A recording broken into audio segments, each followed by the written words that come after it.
Break के बाद रुक करेंगे महाराष्ट्र बुलेटिन की ओर, जिसमें बात होगी हवेली की, जहां रिहायशी इमारत में भीषण आग लग जाने से इलाके में अफरा तफरी मच गई। साथ ही बात होगी संभाजी नगर की, जहां राष्ट्रीय उच्च माध्यमिक विद्यालय में कक्षा 12वीं के अंग्रेजी के पेपर में नकल का सामूहिक मामला सामने आया है।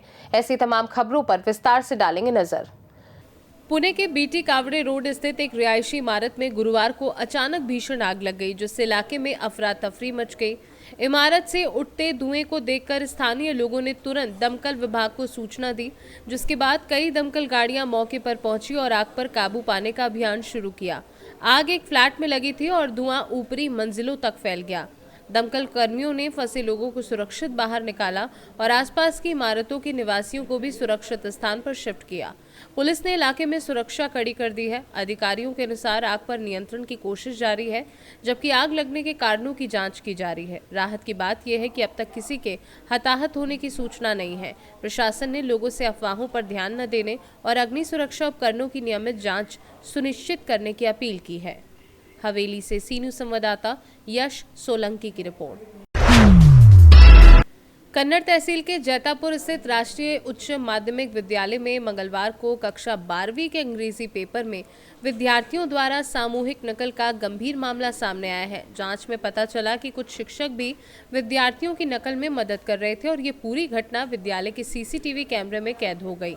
मामले की जानकारी मिलने पर जिलाधिकारी दिलीप स्वामी और संबंधित अधिकारियों के निर्देश पर शिक्षा अधिकारी अश्विनी लाटकर के नेतृत्व में उड़न दस्ते ने तुरंत कार्यवाही की।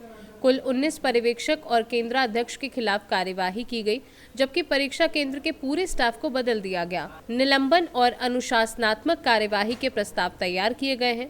नए नियुक्त स्टाफ को निर्देश दिए गए हैं कि वे भविष्य में परीक्षाओं को पूरे अनुशासन और नियमों के अनुसार संचालित करें। येथील केंद्र प्रमुख म्हणून माझी जबाबदारी होती, तर काल हॉलमध्ये कुठेतरी पडलेल्या मॅडमला 2-3 कॉप्या सापडल्या, त्यामुळे आमच्यावर ही कारवाई केलेली आहे। नेमकी प्रकार काय होता सर, काय सांगाल एकंदरीत? प्रकार म्हणजे की थोडा एक हॉलमध्ये, म्हणजे मोठा हॉल असल्यामुळे आम्ही त्या ठिकाणी 3 हॉल केलेले आहेत। त्या 3 हॉलमध्ये विद्यार्थी म्हणजे असल्यामुळे थोडाफार गोंधळ त्या ठिकाणी होतच असतो आणि तो झालेला आहे।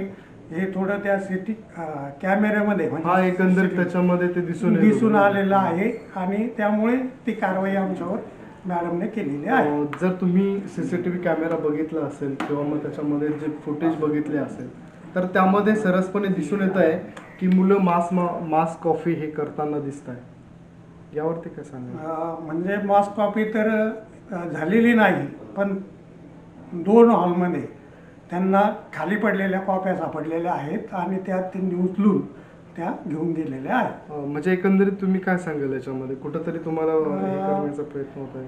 हे बघा, जर कधी आपण बघितलं तर हा जो सीसीटीव्हीचा जो फुटेज आहे तो या विद्यालयाचा आहे। यामध्ये दिसून येत आहे की ग्रुपमध्ये डिस्कशन नाही, तर ग्रुपमध्ये कॉफी करताना दिसत आहे आणि सर म्हणताय की हा फोटो तुमच्या शाळेचा आहे। हा 10-50चा फोटो असल्यामुळे मुलं त्या ठिकाणी म्हणजे हॉल विचारण्यासाठी, त्या ठिकाणी नंबर विचारण्यासाठी त्या ठिकाणी गोंधळ घालत आहेत।